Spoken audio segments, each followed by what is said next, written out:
Hey, Pumpkin Gnome. You're the first. Hi.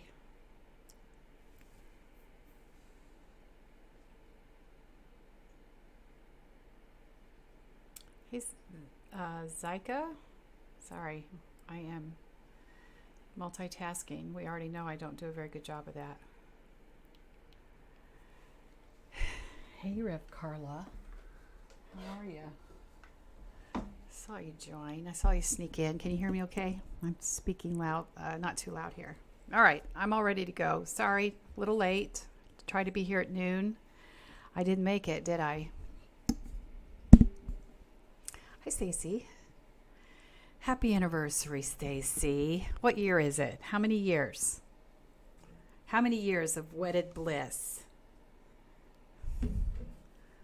Hi, Donna, Margaret. Anybody remember Romper Room? That's how I always feel when I start saying people's names. 24. Gosh, you're almost at a quarter of a century. That doesn't make you feel old, does it? Hi, Carla Ray. How are you? How is everyone? We had a lively discussion on Friday, didn't we? I enjoyed that.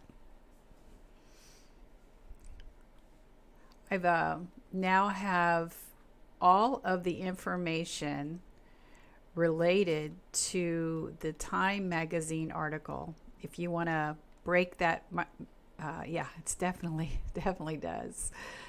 Stacy, time goes by way too fast. When you're young, you think you have forever.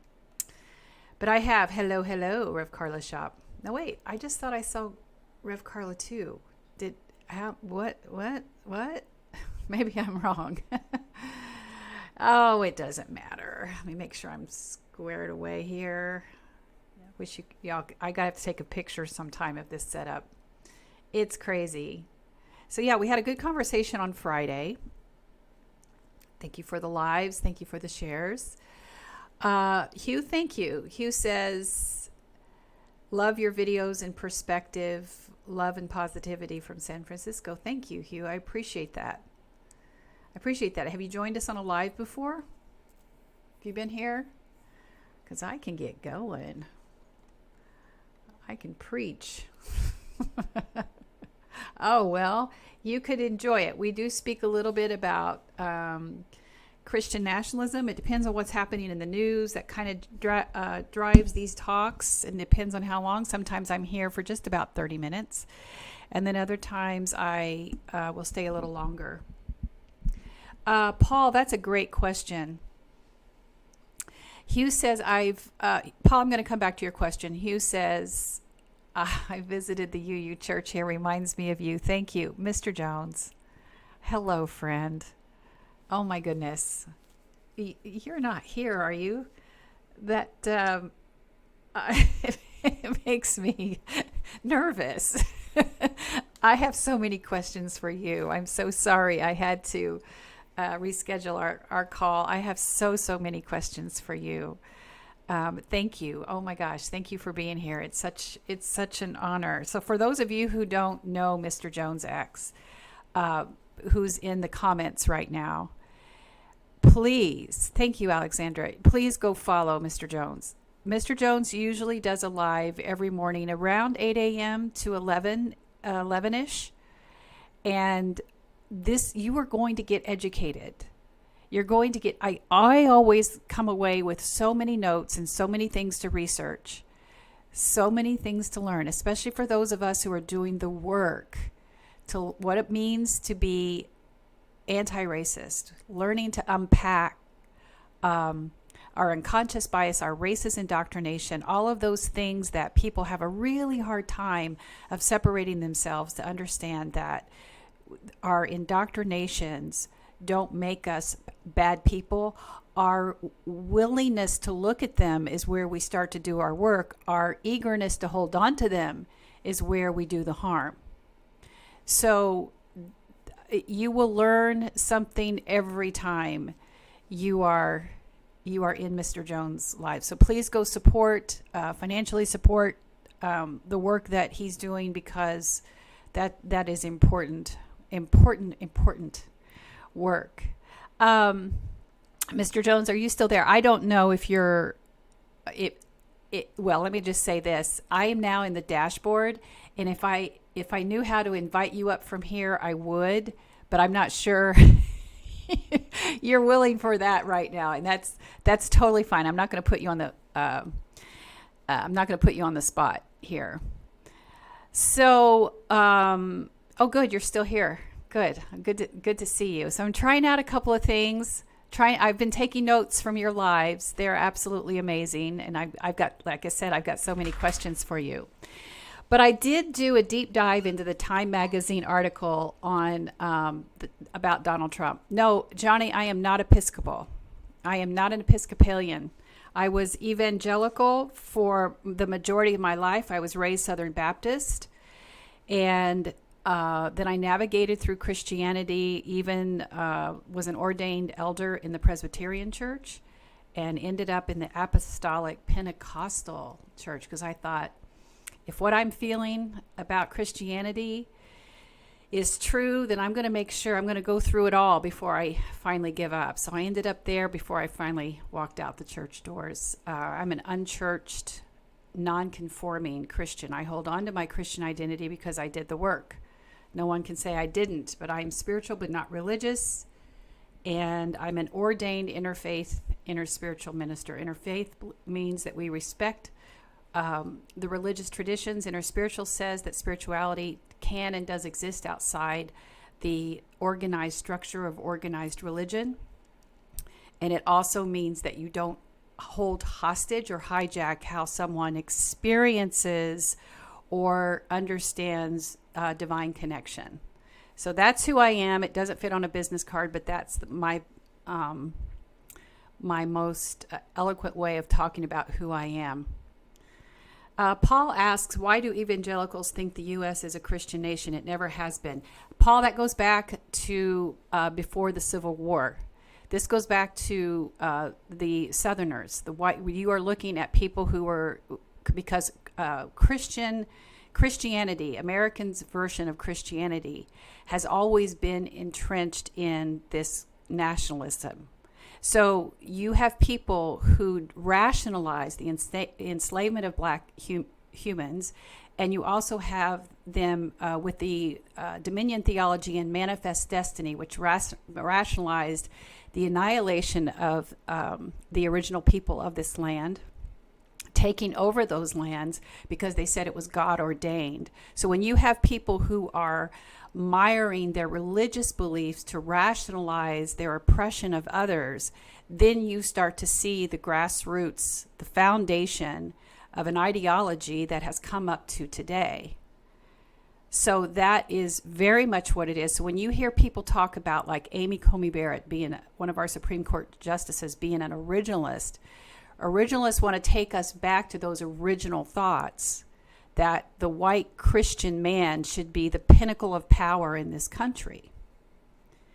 So that very much is what they're talking about, and that's why people will say that we are a Christian nation. It does. Johnny asks, so you are Christian but also everything? Sure, why not?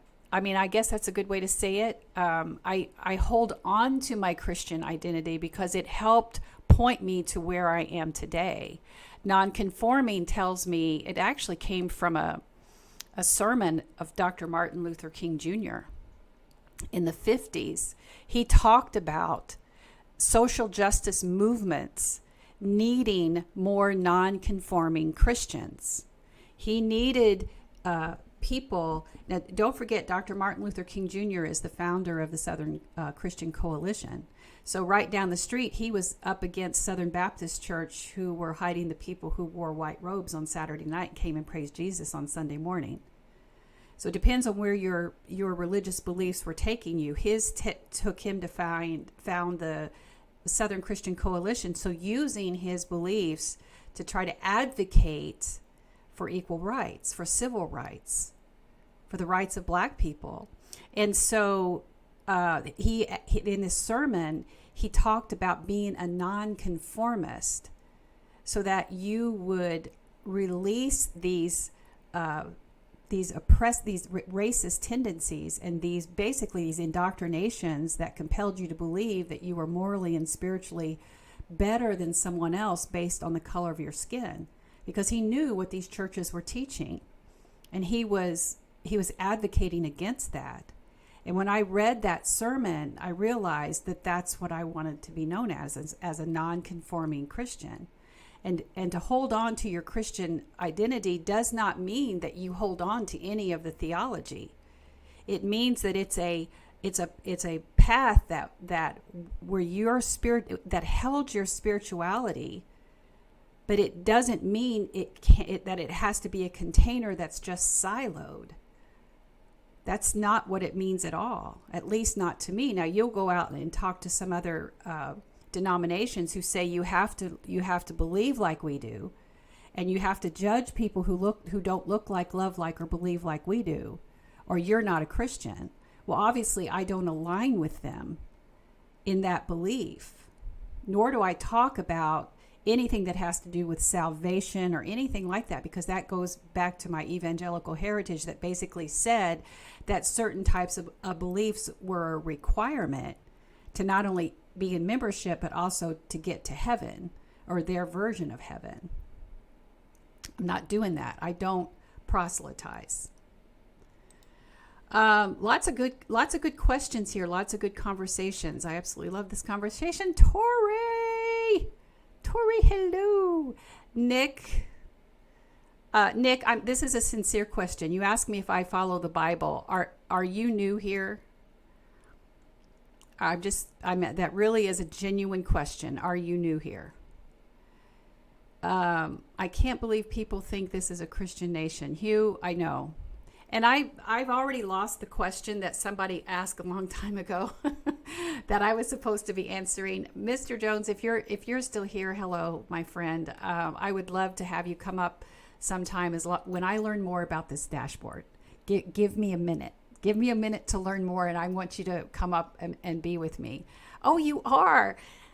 Am I doing okay?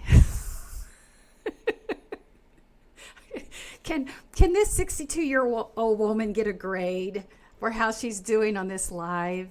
Do you like my mic? I know you like my mic. No worries, doing great. Well, once I learn more about how to do some of these things, some of my questions for you range from how do you make your image circle? Because notice I'm a square, to more of the same kind of conversations you and I were having in our last conversation. So I'll share that when I'm able to expand on that, because I just adore you. I'm going to cry. Well, I just adore you. You are an amazing person, and I don't know why you're so patient with us. When I say us, I'm talking about people with my skin color, because we don't deserve it. We don't deserve it. The people who come into your lives and the things that they say. And again, for those of you, if you're not out there, please, between 8 a.m. Eastern Standard Time and about 11, Monday through Friday, sometimes at night, set your notifications. Please follow Mr. Jones. You are going to get an education. For those of you who are trying to learn what it means to be anti-racist and to be a helpful ally, this is how you do the work. You will be educated. You will learn the things you need to learn. Thank you, Carla Ray. I appreciate that. So you get an A. Thank you, Tori. I appreciate that. Gigi Blue says, my mom is going to church meeting tonight because her church wants to leave the UMC, the United Methodist Church, because they're progressing. Okay, so let's talk about that. So the United Methodist just recently voted to allow, I believe it's the ordination of the LGBTQIA+. Am I right? I have not been following that as closely as I used to. Gigi Blue, are we right? Is that what they're doing? I think so. And of course, that's going to lead to schisms. It always does. It always leads to schisms. That's how we have ended up with there's no official count where Christian churches have to register. I could go out and open a Christian church tomorrow. I don't need to register with any kind of Christian agency or do anything like that. worldwide, it's estimated to be between 35,000 and 50,000 denominations. 35,000 to 55,000 denominations. Now, why do you think that is? Since Protestantism, since Martin Luther said, no, I don't want to do what the Catholic Church is telling me that we have to do. This is a good time also to remind you that the likes really help here in this universe. So please like, share, and continue your comments. Thank you so much for your support of this live. But the reason that they have so many separations and schisms and starting new churches is because they can't agree on Scripture. They can't agree on what the truth is.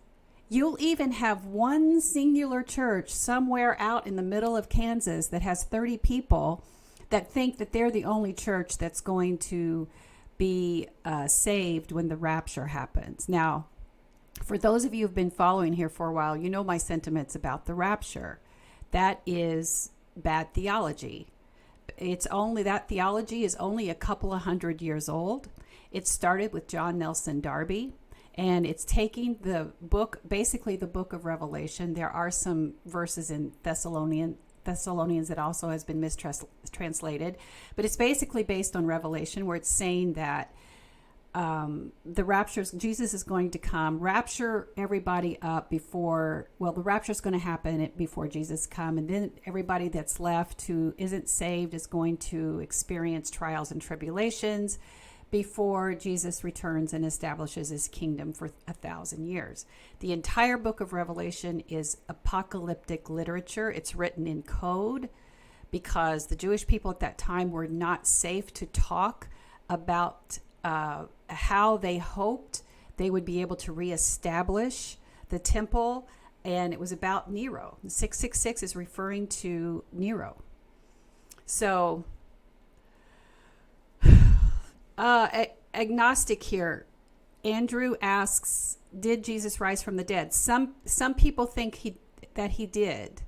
And, one of the things when I say at the top of, when you come into this live, I say no proselytizing. I very careful when there's certain tenets of belief that's some people feel are foundation to the Christian faith. However, there are many progressive Christians, especially when you get over into like the Episcopalians, Presbyterian, some places like that. Certainly when you get into Universalist, Unitarian Universalists, you're going to find people who understand that some of that stuff related to Jesus's life might not happen. Some people who even question whether or not Jesus was real. If you really want to go down that rabbit hole, read Bart Ehrman, Ehrman, How Jesus Became God. Read Reza Aslan's Zealot, Zealot, Reza Aslan. So you can read those things. John Shelby Spong might talk a little bit about it in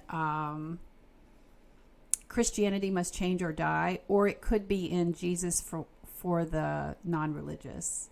But if you want to go down that rabbit hole and explore, if you're willing to look at that and deconstruct from some of that, then those are the places where you need to go to do that. I did that. I deconstructed from a lot of some of the things that were requirements of my faith. So in other words, if I didn't believe in the virgin birth, if I didn't believe in the crucifixion, if I didn't believe in Jesus rising on the third day, if I didn't believe in his ascension, then I wasn't a Christian.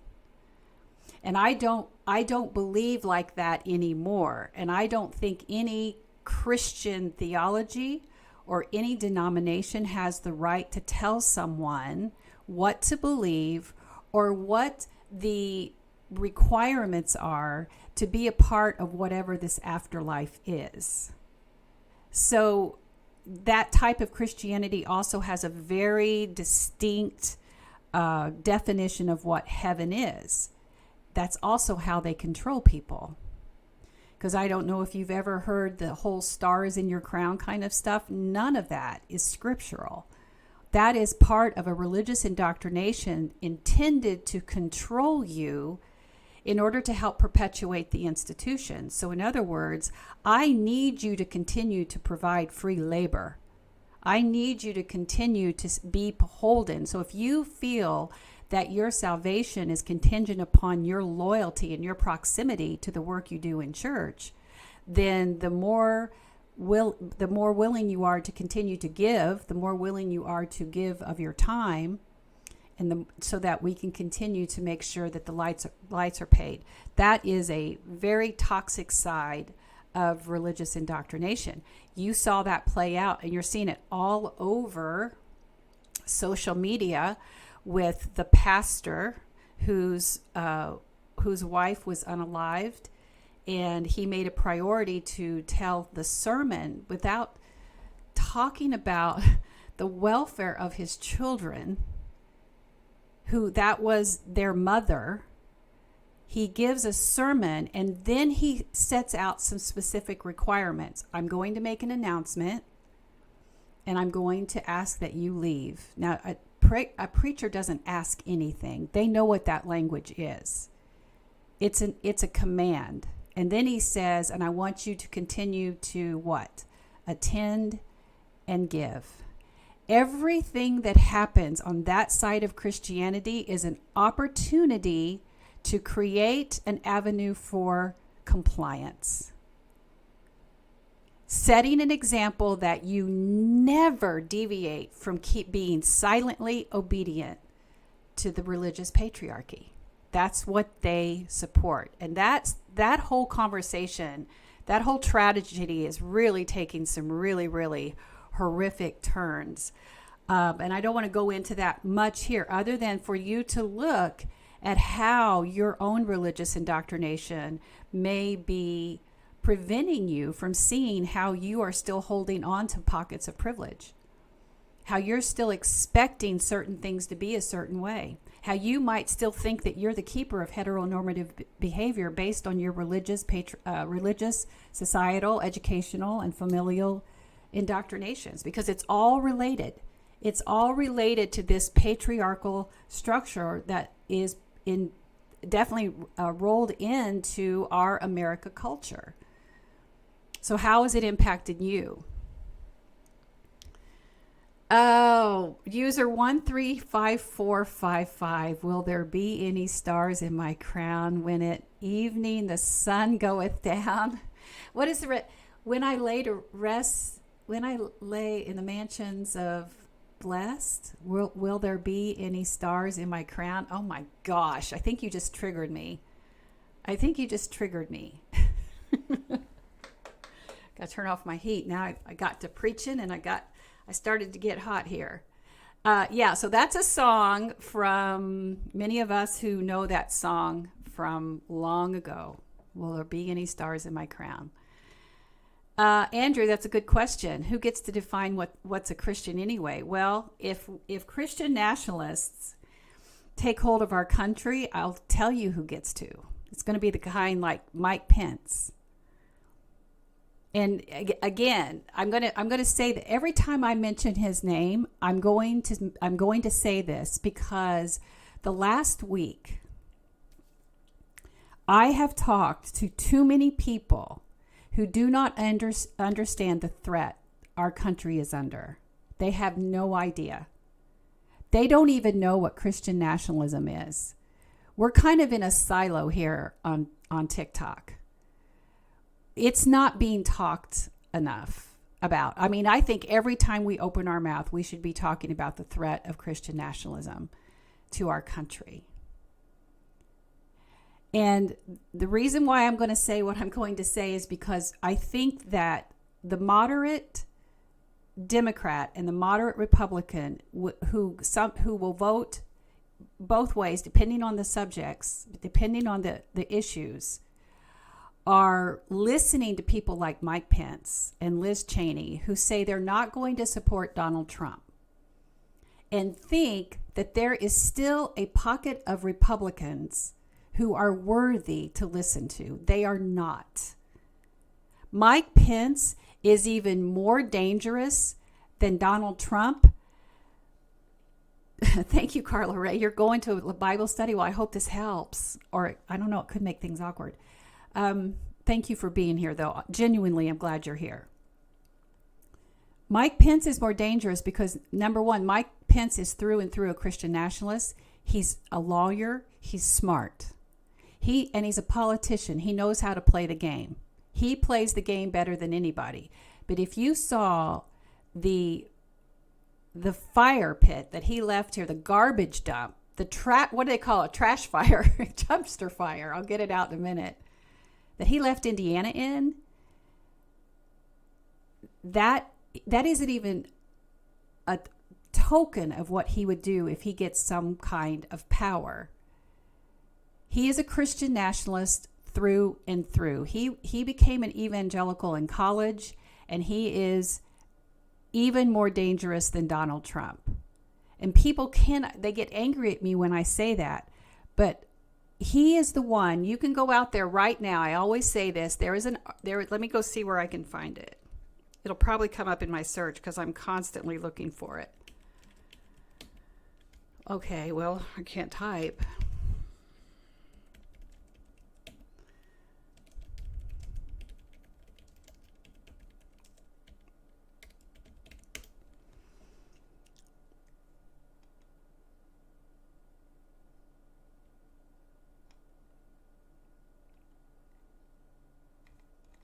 Type in Indiana Governor Mike Pence says religious freedom, and you're going to get a couple of videos. I'm looking for the one. I think he was on Fox News.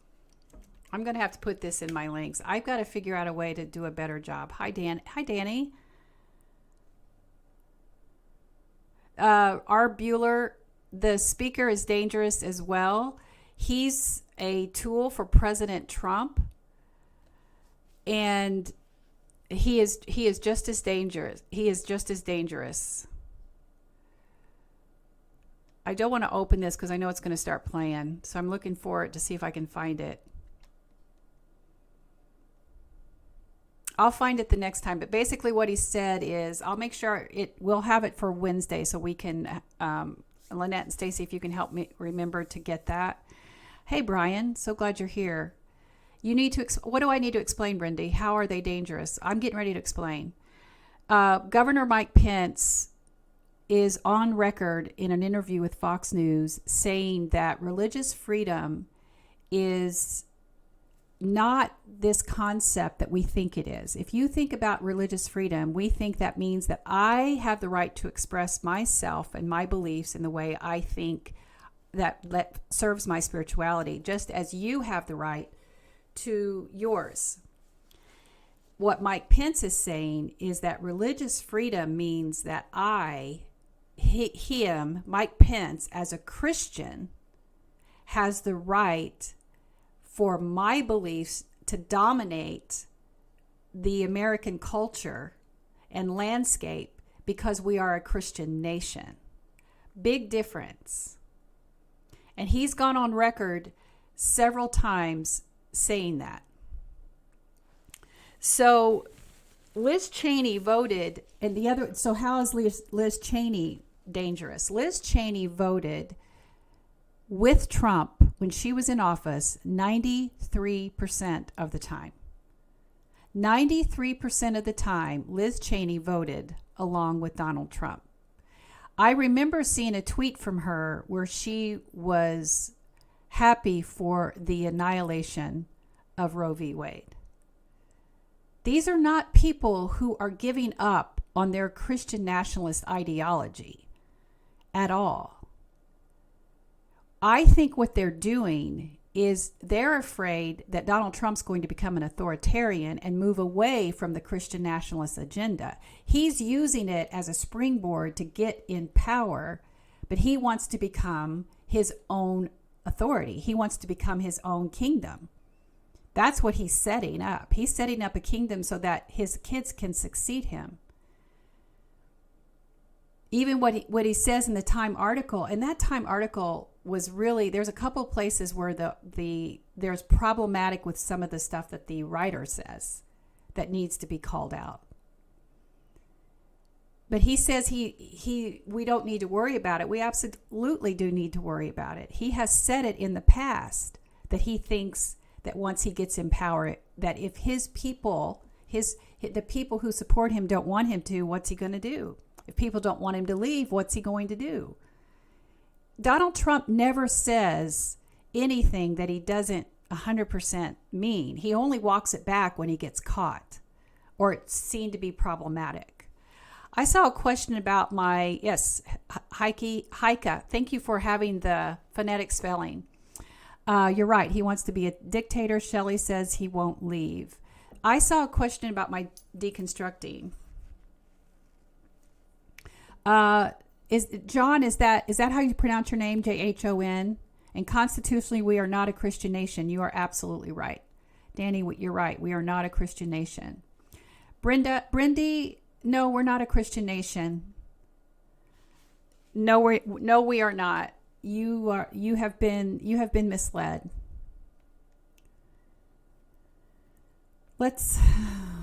Mason, what? Let's talk about all kinds of religious nationalism, including Islamic, Jewish. Where is that?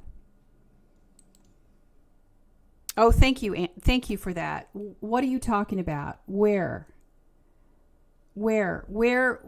are people who are Islamic and Jewish trying to have submitted over almost 500 anti-LGBTQIA plus bills across this country? Who are Moms for Liberty associated with? They're right-wing Christian nationalists, extremist Christians. The people who are behind the book bans. The people who are making it so that qualified teachers want to leave their job so that they can put in religious operatives who aren't even qualified to teach into schools. Where are you seeing that here? Please enlighten us. I'm sorry. The question was, when did I start deconstructing? Stacy, can you tell me what it is again? Sorry.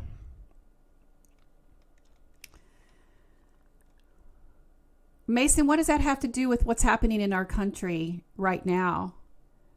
I understand what you're saying, but I don't think that has relevance, that there's anything that we can talk about, and nor can I speak knowledgeably on it.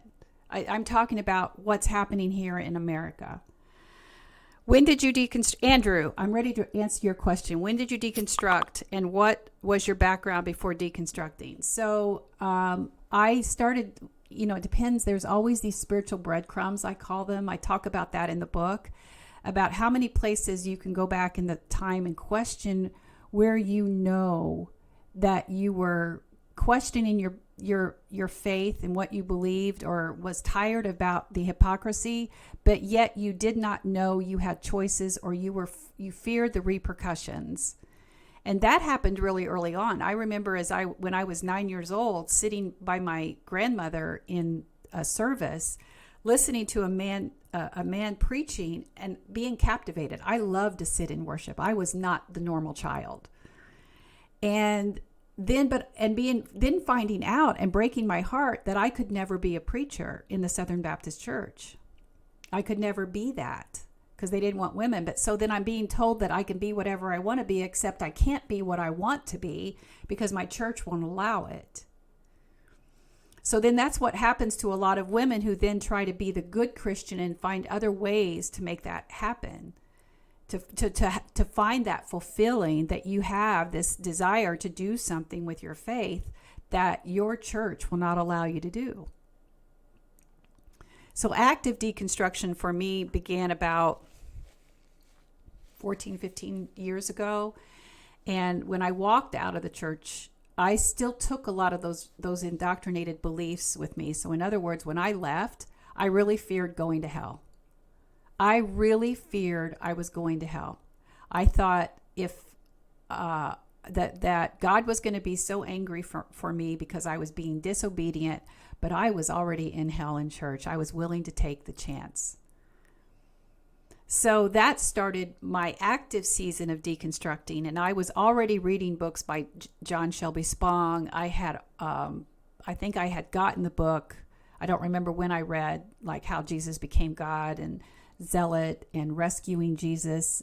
Is that right? Resurrecting Jesus. Oh, we have to mute some people. I love that. So reading those books and realizing I'm not alone, that there's many people who are questioning. At the time, I didn't know it was called deconstructing. I didn't know what the term deconstructing was until 4 years ago when I came here to TikTok. And I heard that because I was saying untangling from my beliefs that no longer served my highest good. That's how I explained what I was doing. I'm just untangling from these beliefs that no longer serve my highest good. And I also like to say that I'm continuing to deconstruct. I will for the rest of my life. And I think that's an important mindset, especially for white people, because that indoctrination is really deep, and we're always peeling back another layer of self-awareness. And inside that self-awareness will be things that may feel uncomfortable, but when we let that go or we heal from it, it gives us such a place of empowerment that allows us to become a better version of ourselves. But only if we're willing to continue to do the work. So I continue to deconstruct. So I hope that answers your question. Oh, Mason, bless your heart. Mason says, so you took away beliefs that didn't line up with your feelings? Got it. Mason, no, honey. I took away from the beliefs that are weaponized, that for some reason believe that they need to feel morally or spiritually than other people. So that for some reason they think that Jesus is going to give them a high five when they get to their version of heaven because they've been homophobic, racist, misogynistic, and xenophobic and ableist. So, all of those things that somehow Jesus never preached about and never talked about. He only told us to love our neighbor, but somehow people decide that their Bible must be homophobic, that their God must be these things. So somewhere along the line, these denominations say, well, we're going to be this. And we want to weaponize our faith because we feel morally or spiritually, and everybody who doesn't look like, love like, or believe like us, well, they can just go to hell, figuratively and literally. Then you have other Christians who say, no, I don't want that.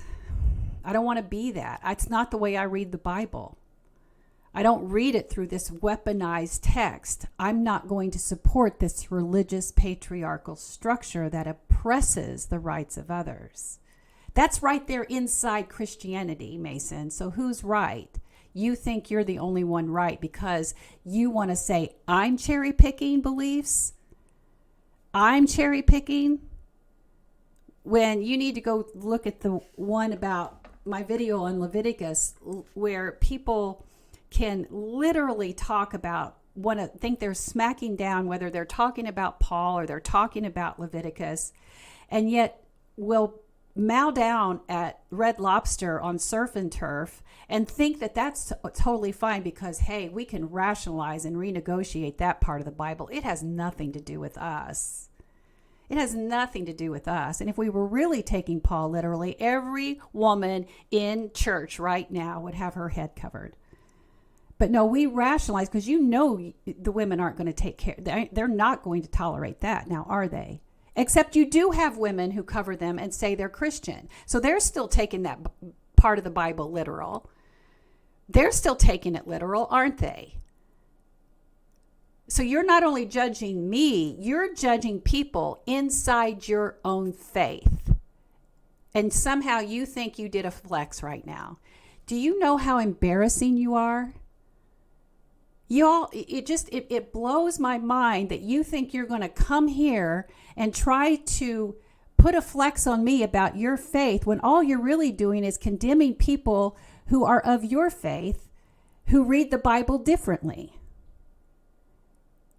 You could poll 10 churches, probably 25 miles from wherever you go to church, Mason, Probably something like Trinity Harvest or something like that, that's, of course, non-denominational because it's supposed to be the cool thing to do these days. And every one of them would interpret Scripture differently, but somehow you got it right. Somehow you did it.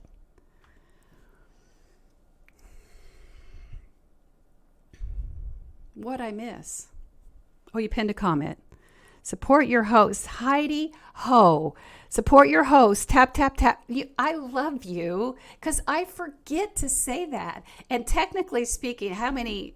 Yeah, we have 7,000 likes. I appreciate that, but we should probably have a little more, shouldn't we? We should probably have a little more at this point. Have I missed any good questions? I know I got going there, but I love it when I do that. Hi, Beekst. I think you've been here before, haven't you? You are a warrior. Thank you for standing up. Paquina? Is that how you say your name? Your name is beautiful, but if you could spell that phonetically, I'll try to remember. Pamela, I love this question. Do you think it's okay to trust in my own innate goodness after hearing the opposite for so long? That sounds like you've had some serious harm done to you. It's a nickname. Okay, well, I like it. Paquina, I hope I'm saying it right, even if it's a nickname. Pamela, do you think it's okay for me to believe in my trust in my own innate goodness? Absolutely. We're only human. We're flawed. We're going to make mistakes. We can only try to be a better version of ourselves if we understand that we're worthy. And people who either needed to control us will weaponize that control using emotional gaslighting, spiritual trauma, whatever they can to control us. And there is an innate goodness that's inside all of us. Sometimes the brokenness, the things that have happened to us, don't let that come through without us committing to do the work to heal from those things so that that part of us can come forth. But it does begin with believing in ourselves. Pay attention to your self-thought. I have to a lot of times. I really am I speak horribly about myself. And I'm trying to do better. I hope that helps. Oh my gosh, Spock. Okay, Pamela, just ignore whatever Spock says. Spock says the Bible says you aren't innately good. No one is good but God. Hey, are you all late for Bible study? Did you all get lost? You know, here's the crazy thing about you being here, the Bible thumpers. We leave you alone. We left.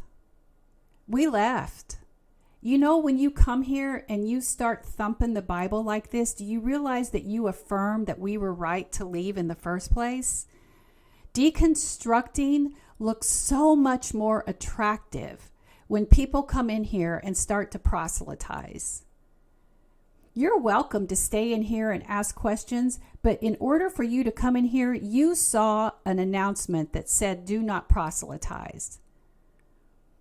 And what you just did is actually traumatic. When you told somebody that they are not innately good is a belief about your belief system that has nothing to do with what we are doing here by helping people to heal from people like you, Spock, who really think that that is a belief that is somehow tied to only one theology, one belief that can make somebody's life true. And that simply isn't true. That is not true. And if you're going to continue to have that kind of conversation here, I have awesome mods, and more than likely you're already gone. But for those of you who needed a teaching moment to understand that if Spock triggered you in some way by telling you that you are not innately good, just be reminded that the reason we are here in this safe space is to understand that deconstructing can be just as sacred a journey as any other spiritual path that you choose. You do not have to hold on to dogmatic beliefs and trauma in order to be a good person. That's part of your religious indoctrination that was intended to control you and to bring you into obedience so that you would give of your free labor, donate, and perpetuate the institution. The way they use people without caring anything about their emotional, spiritual, psychological, or even physical well-being is part of the indoctrination. Your healing from that can truly empower you and move you into a more authentic version of you for your life. Because spirituality should have never been weaponized in its purest form. In its purest form, organized religion should be a conduit through which your spirituality is nurtured. And at the point that you feel that you are that something outside of your spiritual community is calling you, that religious structure should encourage you to go find, instead of trying to manipulate you to keep you held into a toxic belief that doesn't serve your highest good. But they see the data.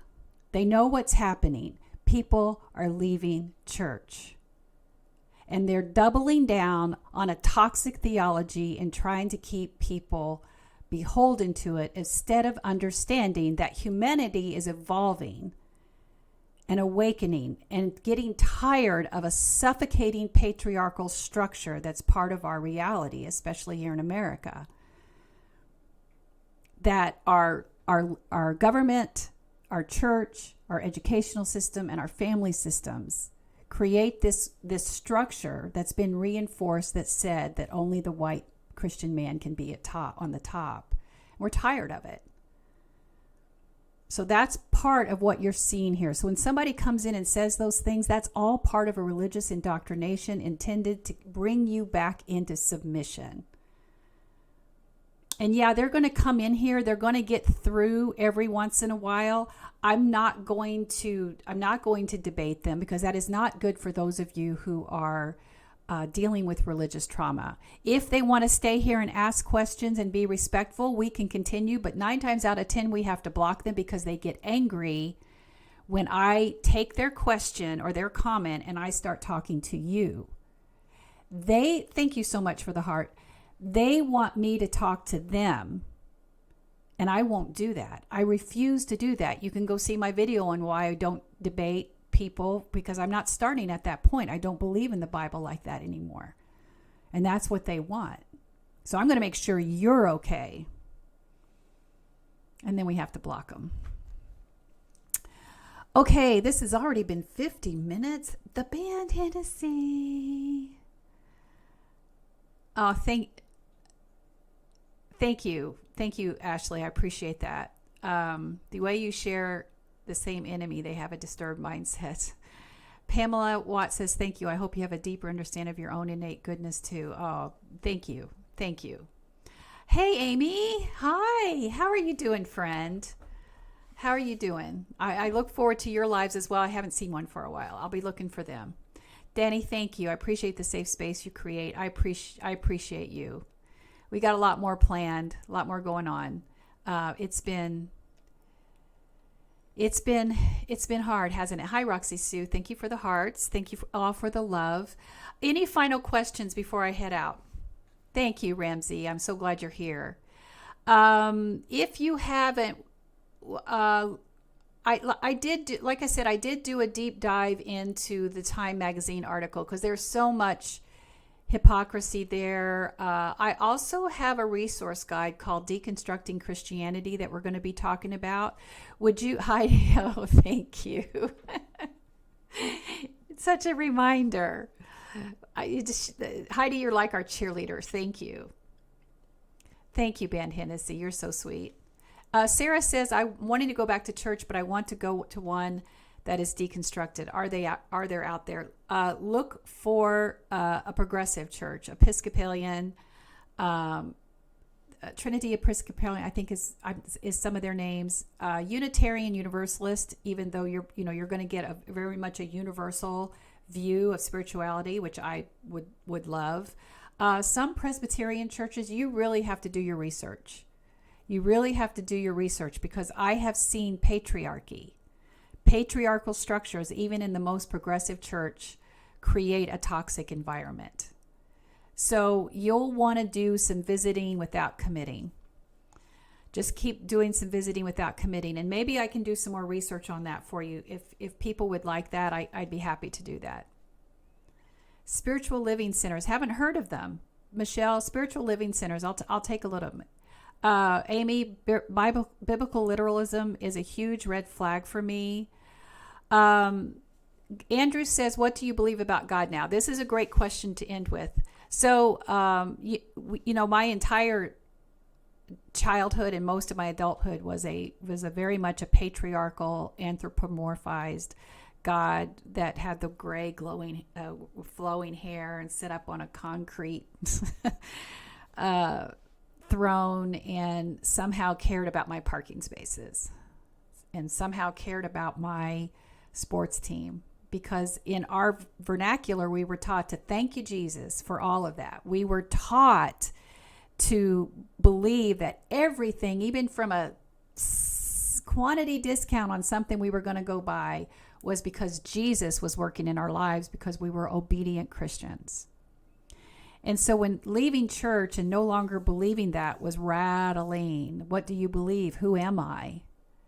And I believe, I call that the spiritual wilderness, this time in the spiritual wilderness where you may want to find community, but what you really need is to go deep alone and deconstruct, find you in this moment.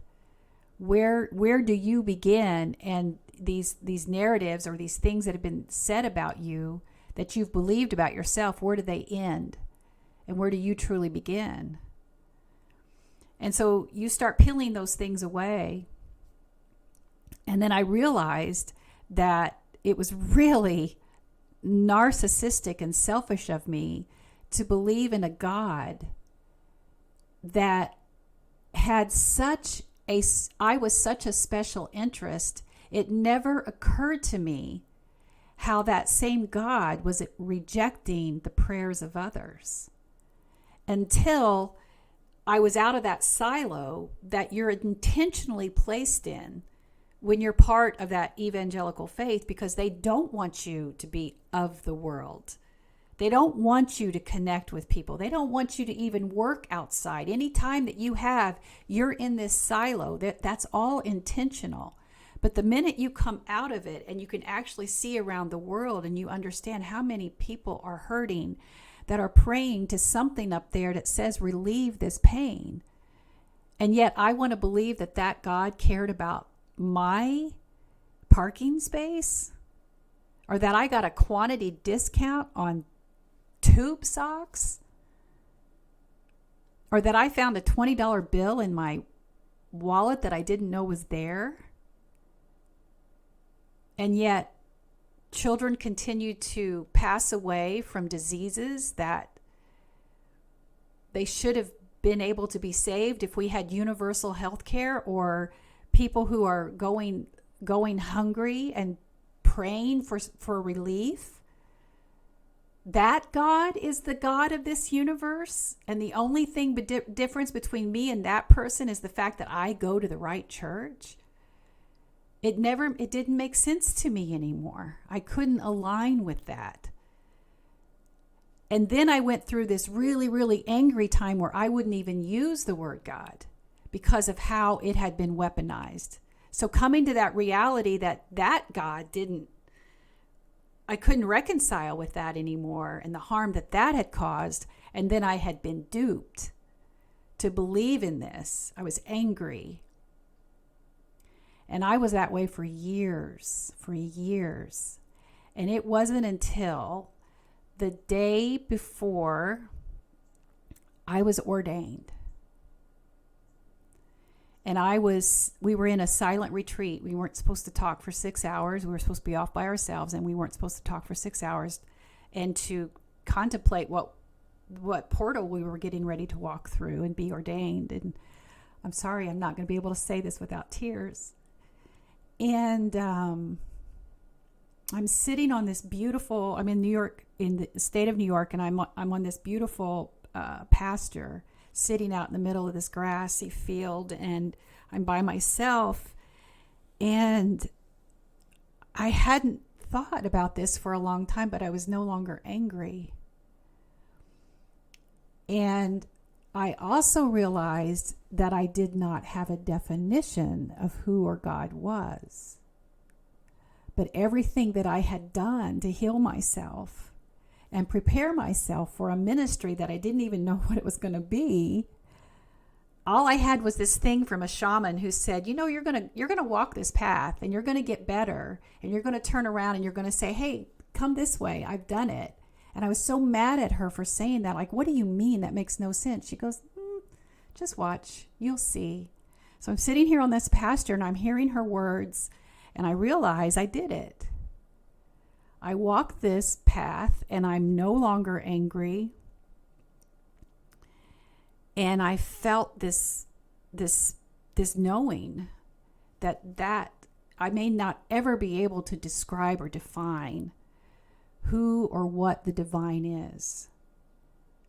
But I could now use the word God, because the God of my religious heritage may no longer be the God that I follow or worship.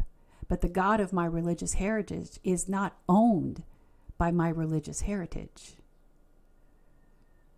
It's so the universal divine creator, creation, mystery, holy, whatever word you have, is so much bigger than any kind of human understanding or human confinement. It's arrogant to think that any one religion or spiritual path completely understands that. I truly believe that where we are in our human awareness, we lack the words to truly understand the divine essence. We're just making things up as we go. That's why some of what is in ancient scripture can't resonate with us. It was never meant to come up here and hold us hostage, to say this is the only way to believe in the divine connection, the divine being, this thing that connects all of us together. And I know that that is one of the longest definitions that people will get of who God is. But I think that that is a closer revelation for me that says the more I learn, the more I let go, the more I release of my religious indoctrination, the more I accept, the less I know, the less I understand. And I am not only okay with that, I'm at peace with it. Because that is a better reflection of the divine. Because I want to see God in you.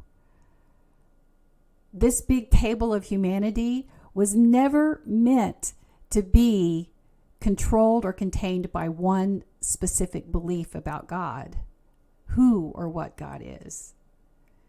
We experience each other and we stay at this table, and no one has the right to dismiss anyone else from it. And if we can begin to understand that our spirituality is more about how we understand and respect this than worrying about how we define God and what life may be like once we leave this physical plane, then we are exhibiting divine presence here on earth. That's what I believe.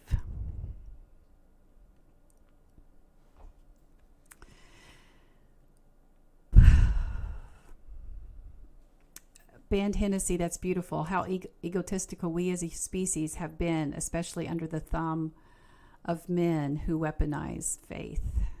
Can we say amen to that? Pamela, thank you. I'm so glad you're still here. I wasn't sure if you were going to be able to hang on to all this. I know it's a lot when you're deconstructing. Y'all, thank you. Communion, shock does hair. Do I believe in communion? There's a lot of questions about belief today. Have y'all noticed a theme? Sometimes we're all on the politics side, and then sometimes we're here. I'm not going to answer that question. Here's how I'm going to answer that question. What serves your spirituality? What serves your spirituality? Do that. Be there. Go there. I don't know why. Am I still here? Oh, Shock does hair. Thank you, Shock. That's fine. I appreciate you being here, but some religions require some kind of communion. If that is something that serves your spirituality, you can do that, but it isn't required that you just do it in church. You can do that anywhere and anytime. I want people to be able to be released from these ridiculous, indoctrinated beliefs that tell you that you have to do certain things in order to be a good person. It's not true. Amy, appreciating creation serves my spirituality. Oh, I love that. Your dad, Shakto says, my dad is more aligned with you than evangelicals. I probably would like your dad a lot. Y'all, we're going to get ready to call this. You can always tell I'm getting tired when my Kentucky roots come out. I heard it. I heard myself say, y'all, we got to get ready to go. I'm getting tired. May 14th, I'm teaching. I teach this series called Sacred Conversations with Rev Karla. They're live. We do them over Zoom. You can register at my profile. I'm teaching May 14th at 7 p.m. Eastern Standard. And it's called Healing from Religious and Familial, Societal, and Patriarchal Structures. That's a mouthful, but it's a good one. Also, don't forget my book is in pre-order, Deconstructing, Leaving Church, Finding Faith. I very much would appreciate your pre-orders. That does help in the publishing universe. So I do appreciate that. Thank you all so very much. Oh, Evan, my dear, bless your soul. Evan, can you come back Wednesday around 12 noon Eastern Standard Time? I want to come to your question. But it's time for me to log off. I love these questions. You all, I love you all. Maddie, can you come back? I want to talk to you too. Thank you all so very much. And Heidi Ho, I love you. Thank you. Thank you all so very much. Now start waving bye to me so I know there's a delay here. Thank you. This has been a wonderful day. Thank you, Holly. Talk to you all very soon. Bye for now.